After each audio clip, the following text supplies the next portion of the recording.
Okay, good day. Leadership as a field of study did not emerge overnight. Rather, it evolved alongside change in society, organization, and human understanding. Early leadership theories were shaped by industrialization, rigid hierarchies, and the belief that leaders were born rather than developed. These classical views emphasize authority, control, and efficiency, reflecting the needs of early organization focused on productivity and order. Leadership was often equated with command and compliance. As organizations grow more complex, scholars began to question whether leadership could truly be reduced to position or innate traits. And this questioning marked the beginning of leadership as a serious academic discipline. Understanding this evolution helped us appreciate why leadership today is far more nuanced than in the past. It also prevents us from applying outdated models to modern organizational challenges. The classical era of leadership thought includes theories such as the great man theory, trait theory, and early behavioral approaches. And these theories focus heavily on the personal characteristics and observable behaviors of leaders.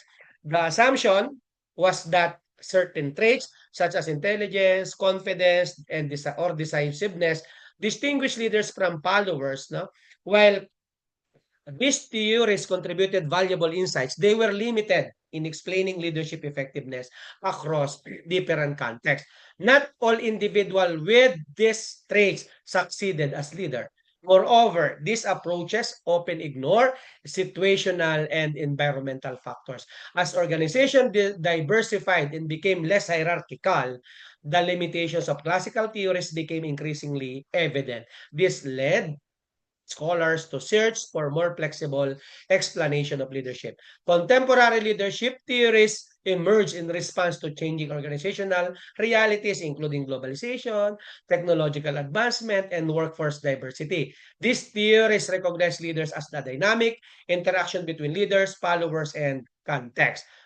Approaches such as transformational leadership, servant leadership, authentic leadership, and adaptive leadership emphasize relationships, values, and shared purpose. Leadership is no longer viewed as a solo act, but as a collective and ethical process.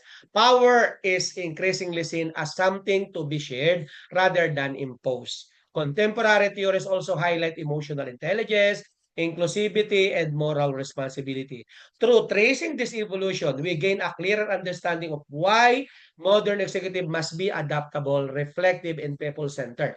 This topic prepare us to critically evaluate leadership practices in today's complex environments. With this historical and conceptual overview in mind, we will now hear from our presenter who will walk us through the key leadership theories from classical to contemporary perspective. As you listen, consider how each theory reflects the organizational context of each time and how relevant it remains today. At this point, I would like to give the floor to our presenter. Go ahead.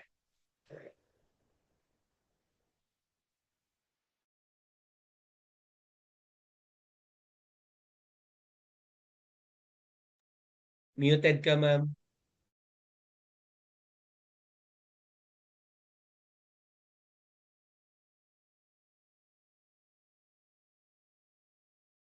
Muted ka, ma'am. Muted.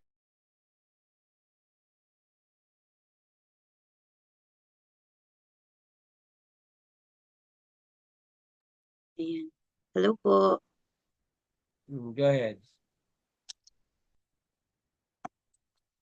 Good afternoon po again. I'm Edeline F. de Guzman, and I will be reporting about the topic evolution of leadership thought, classical to contemporary theories. So, bear with my voice na lang po. I'm so sorry. I'm not yet well rested, but I'll try to give you the most of what I can today. So, yan po. Thank you so much po, Doc, for that very insightful overview of my topic.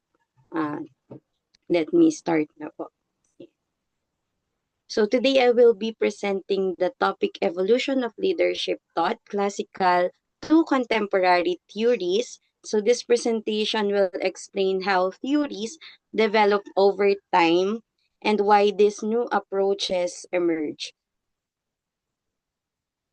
So why do we study the evolution of leadership. So leadership, as mentioned nga po ni Doc kanina, no, did not emerge all at once. They evolved gradually as our organizations or yung ating mga work environments and the employee expectations have changed. So leadership is not static. It evolves alongside the society, the organizations, the human behaviors, and understanding evolution of leadership theories helps us executives and supervisors to choose appropriate leadership styles for our organizations for different situations, improve our decision making and people management, and balance the authority, empathy, performance, and ethics. As emphasized nga po by Robinson Judge na book and Lucier and Achua, effective leaders are not born with a single style. They adapt and grow based on context, people, and organizational goals. So in this overview po, no, makikita natin na from the early 1800s, trait trait leadership is the most common leadership style na nangyayari or na-adapt during those times. So later on, I'm going to discuss how these leadership styles emerge to different and more contemporary style of leadership.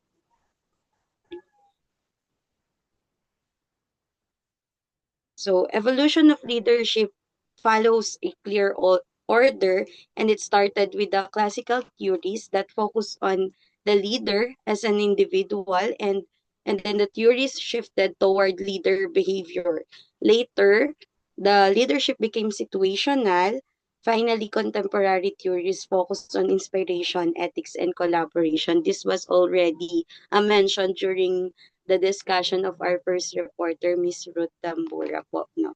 So let's move on with the classical leadership. So classical leadership are considered the foundations of leadership styles. During the earliest leadership theories are known as classic theories nga po, no? This include the great man theory, trait theory, and then during this period, leadership was viewed as something a person was born with, not something that can be developed. So during those early times, it focuses on the authority and control. And then they thought they were the practice is that leadership is viewed as innate nature na nung tao na yun, or they were born with it. One of the classical leadership theory is the trait theory. The trait theory, wait lang. So the trait theory these theories are the discuss, sorry po. These theories are the, sorry po. This surely shows that leaders are born and not made, and leadership depends on the personal traits of the person and focuses on the individual characteristic of the leader. So following the great man theory, trait theory became very prominent. This theory suggests that the leaders possess a certain inborn traits. Pinanganak na sila na they were distinguished from other non-leaders. So for example, no, in the traditional government, kung ang tao is seen confident, intelligent, and socially skilled, naturally, they were naturally emerge as a leader even without the formal authority. So yun po yung meron sa trait theory. So next is the common leadership traits ng trait leaders, trait leadership. So some of the key traits seen and identified in the trait theory are physical traits, usually the appearance and the health of the person, his or her personality traits, the confidence, honesty, and then the intellectual traits, intelligence, and their ability to decide, their decisiveness, the task-related traits, initiative and responsibility, and the social traits, which is the cooperation, and the sociability. But this trait theory has its own limitations. So some of the limitations are it ignores the situational factor. So kapag leader ka, more of you are the one who decides on everything, almost everything. So not all leadership share the same traits. So yun nga, dahil hindi siya flexible, si trait theory, hindi niya na bibigyan ng opportunity yung ibang tao to be leaders themselves. It focuses on the most known leaders to do the decisions themselves. So traits alone did not guarantee the leadership success. Yun nga yung limitation with the trait theory, no? Hindi naman kasi magagaranty yung efficiency ng isang leadership kapag meron ka lang na traits na ganito on specific traits only. So, for example, if a leader may be confident and intelligent, but without the ability na mag-motivate or adapt dun sa needs ng team mo, leadership effectiveness may still decline. So next is the behavioral leadership theory. So as a response to the limitations of the trait theory, behavioral theory emerged. This marked an important shift from who leaders are to what the leaders do. So in the behavioral theory, leadership is now not viewed as something that is born with, but something that can be learned or developed. So leadership in behavioral leadership is based on actions and not traits. It focuses, yun nga po yung sinabi ko kanina, on what leaders do. And then leadership can be learned and developed. For example, there is a supervisor who is consistently communicating the goals clearly to his team members and supports the employees demonstrates effective leadership behaviors, ganun nagfa-function si leadership theory.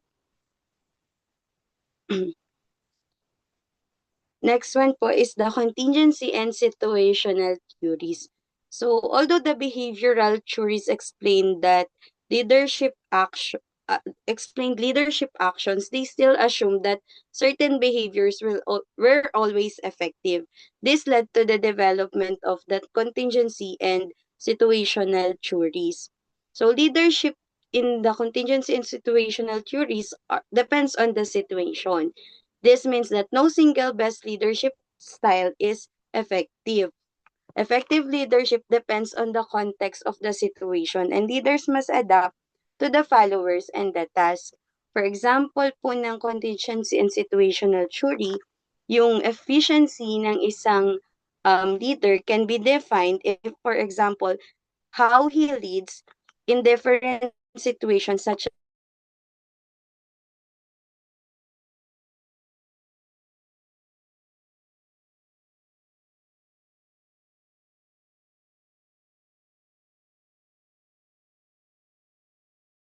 employees of the organization. So nakadepende siya sa kung anong follower yung Nakadepende kung sinong follower yung nililid niya or what the situation and task to be given.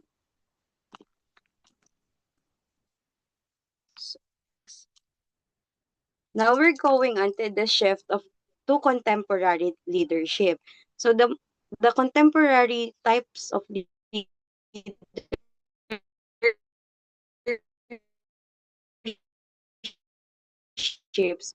are the modern centered leadership theories continued to evolve.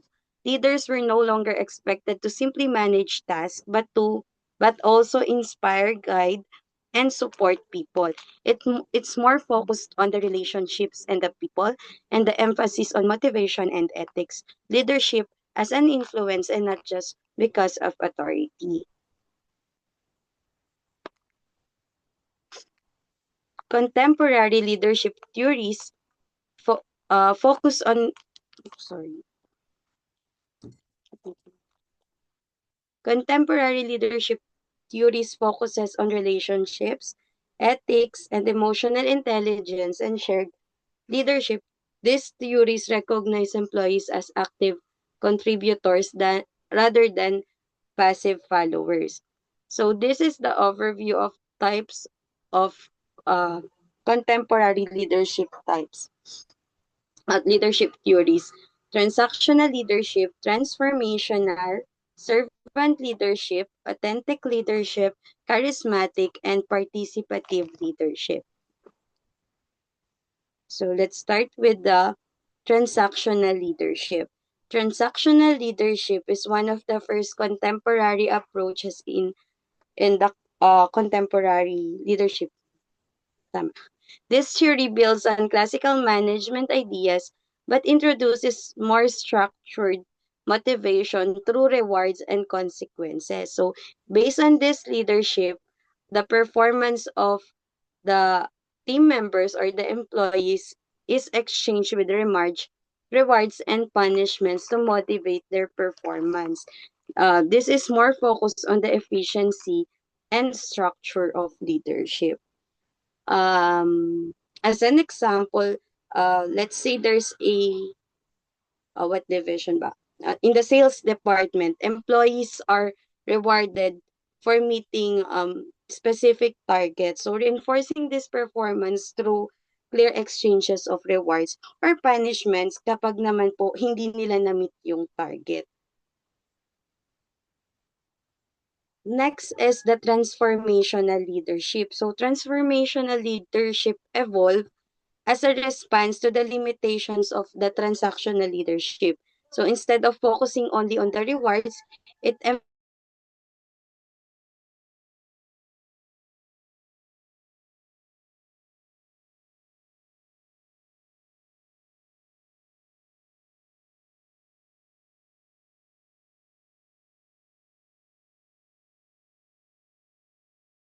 what is expected of them to do. It's more focused on the vision and personal growth of the employees and encourages creativity and commitment among them. So in the transformational leadership, let's say if you're the department head who inspires employees to embrace the vision, embrace innovation and growth, you are demonstrating transformational leadership. Next po is the servant leadership. So as leadership thinking continued to evolve, servant leadership emerged, shifting the focus from leading followers to serving them. So servant leaders put others first. They focus on empowerment and growth and build the trust and collaboration. They emphasize service and humility for their team. So for example po, those supervisors who prioritizes employee development and well-being exemplifies servant leadership. Next one po is the authentic leadership.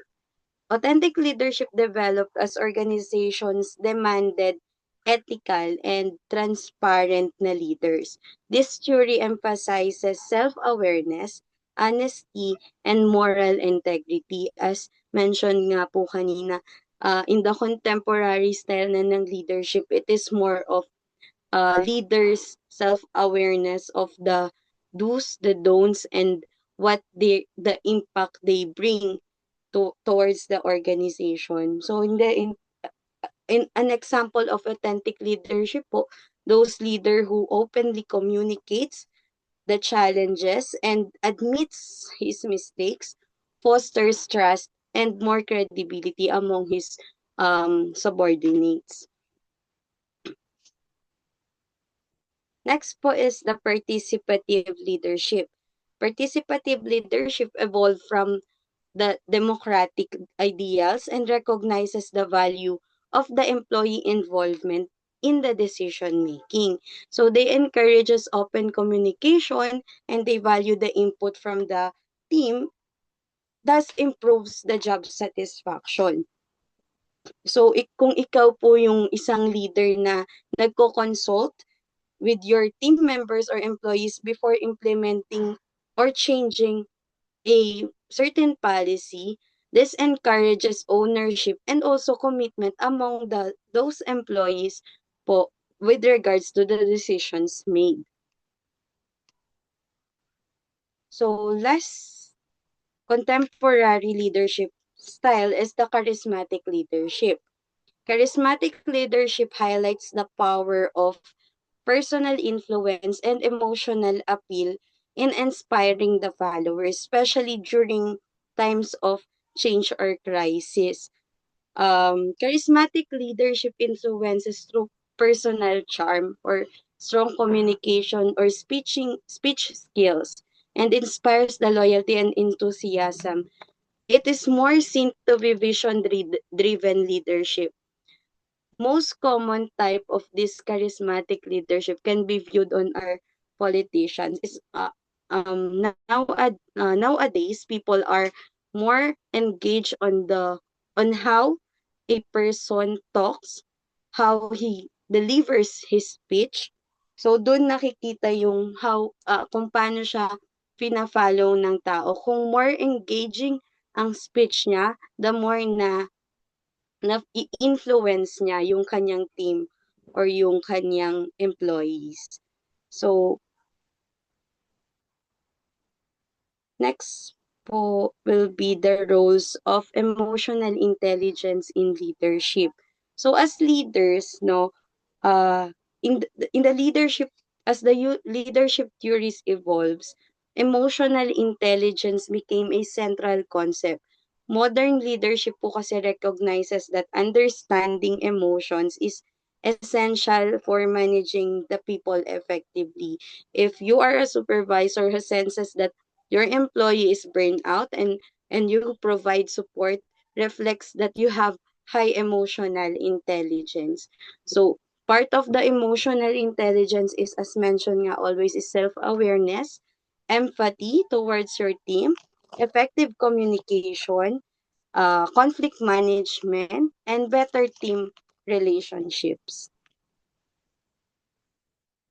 What are the implications of leadership in supervisory development? So, this evolution shows that effective supervisors or leaders must integrate different types of leadership approaches because no single theory is sufficient. As mentioned nga, no single best leadership style is sufficient. It must be adaptive and people-centered. It provides balance, structure with empathy, and continuous learning for the leaders, not only for the employees, is essential. So my key takeaways for this report are that the leadership has evolved from controlled to a more collaborational approach of leadership. Then modern leadership focuses on people, ethics, and vision, and effective leaders combine classical and contemporary leadership.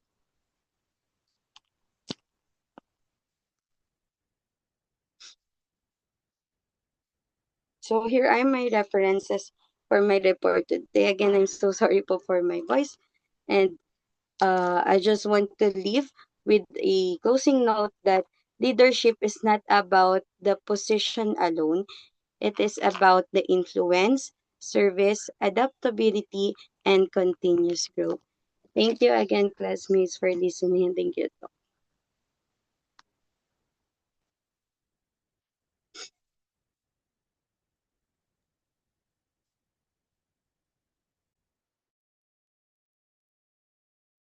Okay. The discussions highlight that leadership theories are reflection of their historical and organizational context. No?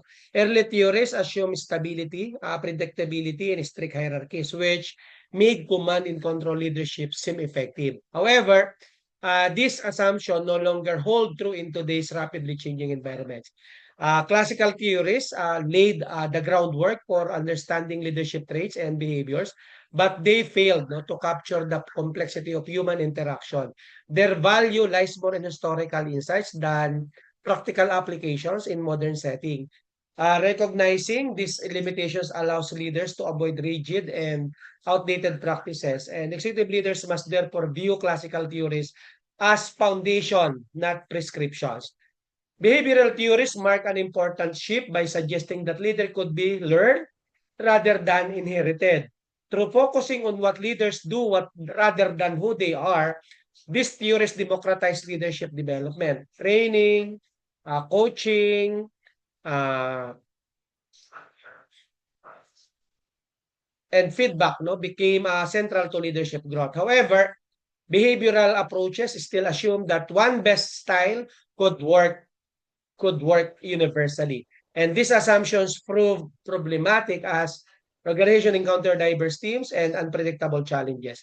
Leaders who relied solely on learned behavior without situational awareness often struggle. And this realization paved the way for contingency and situational leadership theories. Situational and contingency theories introduce the idea that leadership effectiveness depends on context. And these theories emphasize flexibility and adaptability, recognizing that no single leadership style is effective in all situations. Leaders must assess follower readiness, class complexity, and environmental condition. And this perspective resonated strongly with supervisory and executive roles. It encouraged leadership to diagnose situations before acting. However, these theories sometimes focus more on efficiency than on values or ethics. While adaptable, they risk becoming purely instrumental if not grounded in moral leadership. Transformational leadership marked a significant leap toward modern leadership thinking. This theory emphasizes inspiration, vision, and the ability to motivate followers beyond self-interest. Because transformational leaders focus on meaning, purpose, and personal growth, they do not merely manage performance, but seek to evaluate values and aspirations. And this approach proved particularly effective in times of change and uncertainty. However, transformational leadership also raised concern about leader dependency if not balanced with empowerment. Ethical grounding became essential to prevent misuse of charisma. Servant leadership further redefined leadership by reversing traditional power dynamics. Leaders are viewed as servants first, prioritizing the growth and well-being of followers. And this approach aligns strongly with public service, education, and values-driven organization because servant leaders foster trust, collaboration, and long-term commitment. Critics argue that it may be challenging in highly competitive or crisis-driven environments. Nevertheless, it emphasizes on humility and service addresses many ethical failures observed in leadership. It reminds executives that authority exists to serve, not dominate. Authentic leadership emerges in response to corporate scandals and declining trust in institutions. This theory emphasizes self-awareness, transparency, and moral consistency. Authentic leaders act in alignment with their core values rather than external pressures. They build credibility through honesty and ethical behavior. And this approach resonates strongly with contemporary expectation of accountability and integrity. No? Authentic leader also supports psychological safety within teams. It reinforced that idea that ethical leadership is sustainable leadership. The evolution of leadership thought also reflects a shift from individual-centric to relational perspectives. Leadership is increasingly understood as a shared process involving leaders and followers. Distributed and collaborative leadership models recognize that expertise exists at multiple levels. This shift is particularly relevant in knowledge-based and professional organization. Executive must create environments where leadership can emerge organically, and this does not weaken authority but enhances organizational resilience. Leadership becomes a collective capability rather than a personal attribute. So, again, as our presenter mentioned, the evolution of leadership theories mirrors the growing complexity of organization and societies. Each theoretical stage contributes valuable insights while also revealing limitation. Again, effective executive leadership draws selectively from multiple theories rather than adhering rigidly to one model. Understanding this evolution equips leaders to adapt thoughtfully and ethically. Leadership today requires historical awareness, contextual intelligence, and moral judgment. As we move forward in this course, these theories will serve as tools, not rules, for effective leadership practice. Okay? Thank you so much.